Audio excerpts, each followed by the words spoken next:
परम शांति बापूजी आपका स्वागत है। और आज मेरा क्वेश्चन है कि दोबारा जन्म लेने से पहले कब तक आत्मा भटकती है, और जो ये दो साइकिल जो है, सोल का जो साइकिल है बिफोर री इनकारनेशन, ये आज हम समझना चाहेंगे कि मृत्यु के बाद आत्मा क्या 13 दिन बाद जब 13वीं हो जाती है, क्या उसके बाद तुरंत जन्म लेने का डिसीजन लेती है? क्योंकि पुनर्जन्म में परलोक जो हमारी गीता प्रेस की बुक है उसमें तो कई जगह पे ऐसा लिखा है कि कोई आत्मा पेड़ पे 3000 साल बैठी रही, फिर उसका जब मौका आया तब जाके उसने जन्म लिया। तो हम यहाँ ये भी जानना चाहेंगे क्या आत्मा अपनी फ्री विल यूज़ करके ये जन्म लेती है, या उसको दबाव डाला जाता है, या किस तरीके से? क्योंकि कई बार आपने कुछ और भी बताया है, तो हम ये जानना चाहेंगे कि ये दोबारा जन्म लेने से पहले कितना समय आत्मा को ये प्रेत अवस्था में रहना पड़ता है, या फिर वो सूक्ष्म शरीर के साथ रहती है? देखो, पहले जो आत्माओं को पुनर्जन्म के लिए जो कायदे कानून पहले बने थे, जब यमलोक था, यमराज था, धर्मराज था, तब कायदे कानून बने थे। ठीक है। तो मर जाती थी, फिर यमलोक के जाके धर्मराज के सामने पेश होकर फिर इसके स्वर्ग और नरक की सजाएं सुनाई जाती थी। और जब वे स्वर्ग और नरक की सजाएं भोग के आती थी तो फिर ये मनुष्य बनती थी, तो उसमें काफी समय लगता था। या कभी कभी आत्माएं बहुत पुरानी हो जाती थी तो 84 लाख योनि में भी चली जाती थी, तो रीबॉर्न भी नहीं हो सकती थी आत्मा, 84 लाख योनि में भी चली जाती थी, इसकी आत्मा में शक्ति नहीं। मगर अभी तो क्या है, मैंने बोला ना, दूर दूर से धरती पर हमारे ब्रह्मांड में हमारे पूरे लोक दूसरे लोगों की आत्माओं से भरे पड़े हैं। कुछ गैलेक्सियों से बहुत आत्माएं, ढेर की ढेर आत्माएं, अलग अलग गैलेक्सियों से, अलग अलग यूनिवर्स से, ग्रेट यूनिवर्स से, ग्रेट ग्रेट यूनिवर्स से बहुत आत्मा हमारे ब्रह्मांड में भरी पड़ी है। केवल हमारे, इसलिए धर्म आए नहीं, ये धर्म कहाँ है, मैंने एक वीडियो में बोला है। तो ये धर्म कहाँ से आया? अब देखो, पहले तो हिंदू एक ही धर्म था, आदि सनातन देवी देवता धर्म था ना। बापू जी अपने टॉपिक पे आ जाते हैं वापिस कि आत्मा जो जन्म लेने के लिए कितना भटकना पड़ता है? भटकने की अभी तो आज की बात भी बताऊं ना मैं। हाँ, बताओ। पहले की बात तो सब जानते हैं ना। पहले की बात तो मैंने बोल दी ना कि भाई पहले यमलोक में यमराज धर्मराज सजा सुनाता था, स्वर्ग नरक में जाकर आत्मा को जन्म मिलता था। पहले तो मनुष्य जीवन बहुत मुश्किल होता था, बहुत मेहनत से मिलता था। बोलते हैं ना, मनुष्य जीवन लेने के लिए 84 लाख योनि में भटकता था, फिर बाद में मनुष्य जन्म मिलता था। और एक जन्म के लिए भी दोबारा अगर ये अच्छा काम करे तो दोबारा मनुष्य बनता है, दोबारा अच्छा चांस मिलता है। ठीक है। नहीं तो अभी 84 लाख योनि में पहले चली जाती थी आत्माएं, कर्मों के हिसाब से। कर्मों के हिसाब से। मगर अभी कायदा कानून क्यों बदल गया ये बताना पड़ेगा ना। क्योंकि हमारा ब्रह्मांड में हमारे जितने भी लेयर्स हैं, लोग थे, 7 लोग ऊपर 7 लोग इधर, ये सारा हमारा ब्रह्मांड दूसरे लोग से आई हुई आत्माओं से भरा हुआ है। और दूसरे से आई हुई आत्मा ही, मतलब ये अलग अलग धर्म, जितने धर्म मठ पंथ संप्रदाय कर रहे हैं सब, ये सब दूसरे लोग से आए हुए हैं। इसलिए अब तो आदि सनातन देवी देवता तो धीरे धीरे कम होता जा रहा है ना। मैंने एक वीडियो बोला, ये ऊपर इतना इन लोगों ने अटैक किया कि हम लोग सब वो सब खत्म हो चुका। तो हमारे ग्रहों पर भी इन लोगों ने कब्जा कर लिया है, मंगल ग्रह पर भी इन लोगों का कब्जा है। सभी दूसरे, जैसे यहाँ धरती पर भी एक राजा दूसरे राजा पर अटैक करते हैं ना, तो युद्ध देख रहे हो ना। जो स्थूल जगत में युद्ध हो रहा है वही सूक्ष्म जगत में युद्ध हो रहा है ना। तो जन्म लेने के भी यहाँ युद्ध है, आप समझ रहे हैं? अभी युद्ध है, जन्म लेने के लिए भी अभी युद्ध है। तो पहले कायदा कानून थी ना, फिर तो फ्री विल तो नहीं हुई ना। मगर अभी फ्री विल है। मगर जब ऐसा, आज धरती पर क्या कहते हैं, भैंस किसकी होती है? जिसके पास लाठी होती है। हाँ, धरती पर यही कायदे हैं ना। आप देख रहे हैं कायदे कानून चल रहे हैं। जो बहुत बड़े असुर है, जो पाप करते हैं, भ्रष्टाचार करते हैं, वो सुखी नजर आते हैं ना। हाँ, और जो बेचारे सच्चे सीधे हैं, उनको ही बहुत अत्याचार सहन करना पड़ता है ना। तो ऐसा क्यों हो रहा है? इसका कारण क्या है? इसका कारण ये है कि दूर दूर से आई आत्मा हमारे ब्रह्मांड के कई लेयरों में, सारे लेयर कब्जा कर चुकी है। अब वो धरती पर भी कब्जा कर चुकी है ना। अब ओरिजिनल आदि सनातन देवी देवता धर्म की आज आत्माएं देखो तो कितनी बची है, वो भी परिवर्तन हो रही, धर्म परिवर्तन हो रहा है ना। तो आत्माओं को जन्म लेने के लिए, आत्माओं को जन्म लेके अब कितना समय लगेगा? क्योंकि यहाँ तो अब कर्म का सिद्धांत आज लागू नहीं पड़ता। आज तो ऐसा हो गया कि जिसकी लाठी उसकी भैंस हो गई। नहीं बापू जी, ये तो हम कह ही नहीं सकते ना। अगर कर्म चक्र ही रुक जाएगा या कर्म नहीं, मैं कर्म चक्र रुक जाएगा ये मैं नहीं कहता। कर्म चक्र तो चलेगा, मगर कर्म के उन आत्माओं ने इतने विकर्म किए हैं तो दूसरी आत्माएं आकर उसको जन्म नहीं लेने देते। आप समझे कहने का मतलब? जन्म लेने वाली आत्माएं बहुत ढेर सारी हैं। पहले बहुत कम आत्माएं थी जन्म लेने वाली। आज पब्लिक क्यों बढ़ रही है? धरती पर पब्लिक क्यों बढ़ रही है? धरती पर पब्लिक इसलिए बढ़ रही है कि चारों ओर आत्माएं मनुष्य अवतार में आना चाहती है, बहुत आना चाहती है। और आत्माएं पहले समझो कि कर्मों के हिसाब किताब से जो जन्म का हिसाब चलता था, जन्म मरण का चक्र का हिसाब चलता था ना, तो आज अचानक एक्सीडेंट से भी मर जाते हैं। तो उसी टाइम तो वो हिसाब किताब नहीं था, अचानक मौत आ गई ना। तो आज सब कुछ अचानक हो रहा है, जन्म हो या मृत्यु। मगर जन्म लेने के लिए आत्मा को आज बहुत संघर्ष करना पड़ता है, क्योंकि जन्म लेने वाली आत्माएं बहुत है। इसलिए जहां कर्म बंधन से उसको हिसाब जन्म मिलना चाहिए, वहां भी सूक्ष्म जगत में नहीं मिल रहा है। सूक्ष्म जगत में भी यही हाल है कि जिसके पास ताकत वही है, वही जन्म ले रहे हैं, और जिसके पास ताकत कम है, क्योंकि सूक्ष्म वतन वाली आत्माएं, दूसरे विधर्म वाली आत्माएं बहुत जन्म लेना चाहती है। हमारे हिंदू घरों में भी अभी बहुत विधर्मी आत्माएं जन्म लेकर वो धर्म परिवर्तन कराना चाहती है। आज धर्म परिवर्तन का सबसे ज्यादा काम हो रहा है। मैं आपको एक एग्जांपल दे दूं, कट्टरपंथी जहां वैष्णव संप्रदाय होता है, एक एग्जांपल दे दूं आपको, किसी धर्म के नाम दे दी मत दो। कोई आज इतने धर्म, पंथ, मठ, संप्रदाय, अल्टीमेट जो आए तो सूक्ष्म वतन से आए हैं ना। ठीक है। कोई ऊपर से तो ऊपर से ही आए ना, कोई धरती में से तो उगे नहीं है ना। ये धर्म मत धरती से उगे है क्या? नहीं। हाँ? तो आत्माएं भी इतनी आत्माएं, एक धर्म परिवर्तन 100 आत्माएं हैं, तो जो धर्म लेने वो जिनका आज सबसे ज्यादा धर्म की पॉपुलेशन किसकी है, तो उसकी सूक्ष्म जगत की आत्माएं बहुत है उसकी। तो वो हमेशा ये चाहेंगे कि हम हिंदू के घर में आज क्रिश्चियन या मुसलमान या जो भी पंथी है, कई पंथी, वो चाहते हैं कि हम सीधा हिंदुओं के घर में जन्म क्यों ना लें। आप समझे कहने का मतलब? तो पक्के वैष्णव घर के अंदर भी अगर कोई ये नाम ले लेता, दूसरे धर्म वाला जो हिंदू धर्म के खिलाफ होता है या मुसलमान होता है, बाबूजी तो ये नाम रख देता है। तो ये नाम क्यों आया? एक मिनट, ये बात सुननी पड़ती, समझनी पड़ेगी। ये बहुत अति गहराई की बात है। यहाँ धर्म का सिद्धांत अब नहीं लागू पड़ता। मैं तो आपको सिर्फ यही कहने वाला था कि राक्षस के घर पे भी तो देवता नहीं जन्म हुआ। वो उसी टाइम की बात, बहुत पुरानी बात हो गई वो तो उस समय भी तो हो ही रहा था। तो वो तो विष्णु का अवतार था ना। नहीं, ये एक बात बताओ, किसी विष्णु के घर में अगर लड़का पैदा होता है और उसका नाम कबीर रख दो, तो हिंदू लोग तो कबीर को छूते, नाम बोलते भी नहीं हिंदू लोग तो। हाँ, कट्टरपंथी वैष्णव तो क्यों आया? क्योंकि उसके घर के अंदर किसी कबीर वाली आत्मा ने घर में जन्म ले लिया। ये सच्चाई है, सफाई है। ये मैं आपको एग्जाम्पल दे रहा हूँ, समझ में आए?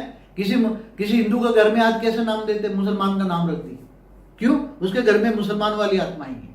किसी के क्रिश्चियनों के, आज हिंदुओं के घर में ये सभी धर्म, मठ, पंथ वाली ये प्रेशर से जन्म ले रही है। ये एकदम सच्चाई है। मैं अपनी दिव्य दृष्टि से देखता हूँ, एकदम परफेक्ट बोल रहा हूँ। और किसको सुनना तो सुने, अच्छा लगे तो सुने। मैं तो हमेशा परम सत्य बोलता हूँ, बुरा लगे तो ना सुने, बंद कर दे, पहले ही वीडियो बंद कर दे।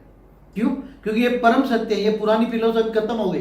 कभी किसी ने सोचा था कि राजाशाही खत्म होगी? कितने समय से राजाशाही चल रही थी? तो आज राजाशाही खत्म हुई, डेमोक्रेसी चल रही है ना। तो डेमोक्रेसी का मतलब कहाँ सोचा था कोई डेमोक्रेसी होगा? तो ये सब बिल्कुल सत्य है। आज आत्माओं का जन्म लेना बहुत मुश्किल हो गया है। कर्म की फिलोसफी के हिसाब से जहां भी जन्म लेना चाहिए। मेरा को ये बताइए कि आज के टाइम पे अगर कोई भी आत्मा शरीर छोड़ती है, तो वो आत्मा दोबारा क्या वो अपने ही कुल में जन्म लेगी, या उसको कहीं और कुल में जाना पड़ेगा, या रोड पे भिखारी के घर पैदा होना पड़ेगा? उसके लिए तो कर्म बंधन ही जवाबदार है ना। कर्म बंधन जिम्मेदार है।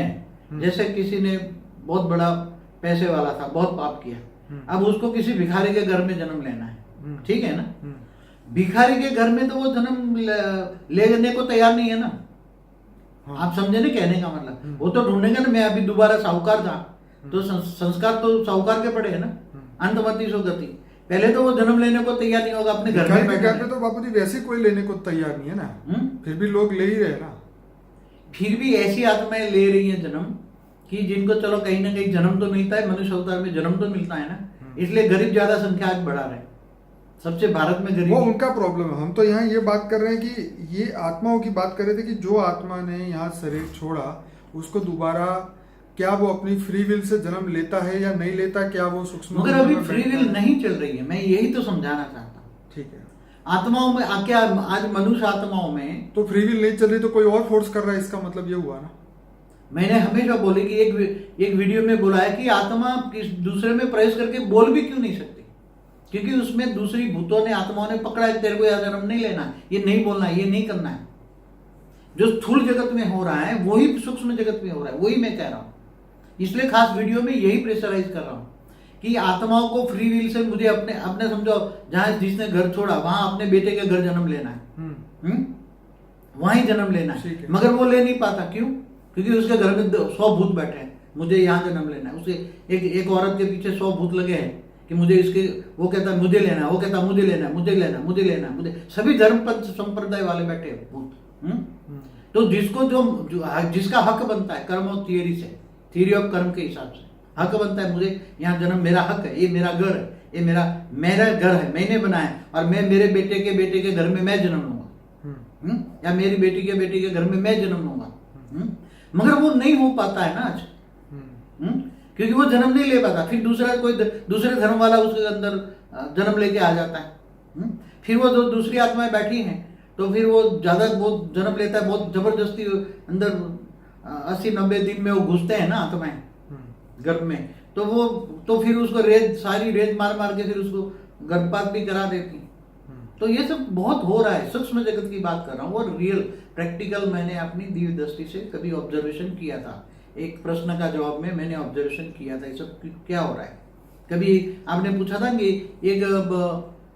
एक साथ 2 बच्चे क्यों पैदा हुए, जुड़वा, एक साथ जुड़वा क्यों होते, सिमिलर क्यों होते हैं? तो उसमें थोड़ा कमेंट दो कि 2 सूक्ष्म जगत की 2 आत्माएं, 2 अच्छे दोस्त है सूक्ष्म जगत वाली, तो 2 दोस्त समझते हम एक ही घर में जन्म लेकर 2 भाई के रूप में जन्मे, तो एक साथ में 2 आत्माएं जन्म होती है। कई 3 भाई, तो 3 दोस्त है सूक्ष्म जगत में, 3 आते हैं, 4 आते हैं, कोई महिला भी आ जाती है, तो कोई similar same to same body होती है। तो एक आत्मा है सूक्ष्म जगत की आत्मा, वो अपना 2 भाग कर लेती है, और 2 भाग करके फिर एक के 2 भाग करके वो 2 वहां प्रवेशता होती, 2 आत्माओं की प्रवेशता होती है। वो पिंड को 2 भाग बना के 2 में प्रवेश कर लेते हैं, एक पिंड का भाग 2 भाग 3। तो बहुत, ये तो गहरा इतना सब्जेक्ट है कि कोई 5-10 मिनट के फिनिश नहीं होता। ये बहुत गहरा सब्जेक्ट है, क्योंकि मृत्यु के बाद की जो वीडियो मैंने बनाया था उसी टाइम, और आज की जो मैंने ऑब्जर्वेशन की है अभी सूक्ष्म जगत 2016 में लाइफ आफ्टर डेथ, और आज में मैंने ज्ञान से गहराई से अभी जो मैंने किया है ज्ञान के गहराई का अंतर, उसमें बहुत जमीन आसमान का अंतर है। इसलिए आप जो चाहते हो तो सीधी साधी बात कह दो कि ये कर्मों के हिसाब से वो गरीब के घर जन्म लेता है, मगर आजकल कर्म बंधन एक साइड में हो गया है। दुनिया के अंदर आप देख रहे हो कर्म बंधन एक साइड में हो गया। तो पुनर्जन्म परलोक में जो बुक में लिखा वो आउट ऑफ डेट हो गया। मैंने हमेशा बोलता हूँ सब शास्त्रों की कहानियां, सारे कायदे कानून जो पुराने थे ना, वो सब आउट ऑफ डेट हो गए। सुनिए तो सही, उसमें ये लिखा था कि आत्मा पेड़ पे 3000 साल बैठी रही, फिर उसको जब लगा मौका तो उसने अपने फ्री विल से जन्म लिया। उसी टाइम तो फ्री विल भी नहीं थी। आज से 5000 साल पहले जब ये धर्म नहीं आए ना, तब तो यम लोग था, यमदूत आके ले जाते थे, धर्मराज के यहाँ सुनवाई होती थी, फिर स्वर्ग नरक भोग के बाद में। ये क्वेश्चन भी बहुत बड़ी बात है कि फ्री विल कब से आई? क्या कृष्ण ने बताया तब लोगों की आंखें खोली कि आपके पास फ्री विल है? फ्री विल तो ये थोड़े समय की, ये दूसरे धर्म जब धर से आए ना, जब यमलोक खत्म हो गया ना 4000-5000 साल पहले, जब ये दूसरे धर्म वालों ने हमारे ग्रहों पर कंट्रोल किया, पहले हमारे पूरे ब्रह्मांड पे कंट्रोल किया सूक्ष्म जगत में, फिर स्थूल जगत में वो आए नहीं लोग धर्म स्थापन करने के लिए, तब से ये यमलोक ऊपर सूक्ष्मोत्तन में यमलोक खत्म हो गया, सब खत्म हो गया। तब धरती पर नीचे प्रेशर बढ़ा, धरती पर आने लगे, तब से खत्म हो गया। नहीं तो पहले भी जो इतना कहते हैं ना फ्री विल, मगर आत्माओं को कर्मों के हिसाब किताब रखने वाला भी पहले एक, जैसे आज कंप्यूटर से हिसाब किताब होता है ना, तो आत्मा में भी रिकॉर्ड होता है, तो ऊपर में भी जैसे एक सुपर कंप्यूटर है ना यमराज के यहाँ, कोई चौपड़ा लिखने वाला नहीं होता, वहां भी सब हिसाब किताब होता है, मगर उसके हिसाब से पहले तो ये भोग बाद में जन्म मिला, ऐसा एक सिस्टेमेटिक नियम था। ब्रह्मांड हमारा सिस्टेमेटिक चल रहा था, एक नियम के हिसाब से चल रहा था। आज ब्रह्मांड के सभी 14 लोग जो थे, 7 लोग ऊपर 7 लोग नीचे, 14 लोग, या ब्रह्मापुरी, विष्णुपुरी, शिवपुरी, परमधाम, सब एक सिस्टेमेटिक चल रहा था, मगर आज कुछ भी सिस्टेमेटिक नहीं है। आज बिल्कुल मतलब अंधाधुंध चल रहा है पूरे ब्रह्मांड के, चाहे सूक्ष्म वतन हो, चाहे स्थूल वतन हो, चाहे परमधाम हो, चाहे गैलेक्सी में भी दूसरे लोग बैठे हैं, दूसरी यूनिवर्स से आए होंगे हमारे। बापूजी आपका जो जो बात आपने कही थी उसको सुनने के बाद एक बात ये समझ में आई कि जब वो आत्मा गर्भ में प्रवेश कर जाती है तो उसके बाद उसका नाम, वो अपनी खुद की आत्मा की हिसाब से उसका नाम तय किया जाता है। उसके आसपास जैसे कोई मैं आपको बताऊं, कोई हिंदू के घर में कोई 100 भूत घुस गए कोई अलग धर्मों का, कि समझो, तो वो 100 भूत उसके घर में बंधाईबंद रखेंगे और वहां कोई हिंदू भूत को जन्म नहीं लेने देंगे, और वहां वही अपने पंथ मत वाले वो आत्मा जन्म लेगी, फिर वही 100 आत्मा जो सूक्ष्म है वही नाम उसका तय करेंगे, वही घर के मनुष्य आत्माओं को दिमाग में लाएंगे कि यही नाम डालो, यही नाम डालो, यही नाम डालो। समझ में आए? इसलिए कभी कभी मैं भी हैरान हुआ कि ये हिंदू कट्टरपंथी वैष्णव संप्रदाय में ये नाम कहां से आए। कभी मुसलमान का नाम, कभी ये नाम, कभी क्रिश्चियन जैसा नाम, कभी ये आया। तो आपको ये बहुत स्पष्ट क्लियर बात बताता हूं। हिंदू तो पहले ऐसे थे कि शिव वाले भी, शिव शब्द, वैष्णव शिव नहीं बोलते थे। मैंने कई बार देखा है, पहले इतने कट्टर थे वैष्णव संप्रदाय, शिव पंथी, और उसके घर में ये दूसरे पंथ वाले संप्रदाय वाले नाम वाले आए कहां से। इसलिए बहुत गहरी बातें हैं, और मैं तो ये तो नाम मात्र बता रहा हूँ, इशारे दे सकता हूँ। ज्ञान की गहराई में जाओ तो अति बहुत गहरा ज्ञान है, बेहद का ज्ञान में जाओ तो ये अति गहरा का है। तो चलिए, जो भी बापूजी आपने बताया, पर मैं अपने श्रोताओं को कहूंगा कि बापूजी का लाइफ आफ्टर डेथ वाला वीडियो जरूर देखिए, पार्ट 1 और 2। अभी उसको हमने इंग्लिश में भी डब किया है। वो धर्म परिवर्तन, जो धर्म वाला, हाँ, अलग अलग धर्म, दूसरे धर्मों की आत्माएं इस पृथ्वी पे कैसे आई, उसके ऊपर भी हमने एक वीडियो बनाया था। दूसरे धर्म पृथ्वी पे कैसे आए, ये पृथ्वी पहले सबसे पहले कब बनी, और पहला मनुष्य धरती पे कब बना, हमने ये सभी वीडियोस जो है ये हमारे अनस्पोकन, हमारा ब्रह्मांड भी कब बना, यूनिवर्स कब बना, जी, हिस्ट्री ऑफ यूनिवर्स, कारण जगत, सूक्ष्म जगत, गोस्ट वर्ल्ड एक्सपोज, ये सभी वीडियोस जो है हमने हमारे अनस्पोकन ट्रूथ बाय बापूजी का प्लेलिस्ट में हमने डाले हैं। 120 वीडियो है, आप जरूर से देखिए। और ये अब परिवर्तन से पहले का ज्ञान जो है ये बापूजी अभी बता रहे हैं, क्योंकि परिवर्तन निश्चित है और बहुत कम समय में होने वाला है। तो सभी लोग अपने घर जाने की तैयारी करें। Return journey, the soul return journey अभी शुरू होगी सभी आत्माओं की। तो सब अपने आप को जानिए, पहचानिए, मैं कौन हूँ, कहाँ से आया हूँ, कहाँ तक मेरी मंजिल है। कोई एक ब्रह्मांड की, कोई 2 ब्रह्मांड की, कोई यूनिवर्स की, कोई परम तत्वों की दुनिया में जाने वाली है, कोई परम लाइट की दुनिया में जाने वाली। बापूजी का वीडियो था टुडेज मल्टीवर्स, और वो जरूर देखने वाला वीडियो है, जिससे आपको पता चलेगा कि इस मल्टीवर्स में क्या हो रहा है और इस यूनिवर्स में क्या हो रहा है, कहाँ से आत्माएं आ रही है, शिव महाशिव, परम महाशिव क्या है, क्या कर रहे हैं, 7 सीक्रेट ऑफ शिवा। तो चलिए बापूजी, आपका बहुत बहुत धन्यवाद, और सभी श्रोताओं को एक बार इस वीडियो को लाइक, शेयर और कमेंट जरूर करिए। परम शांति। परम शांति।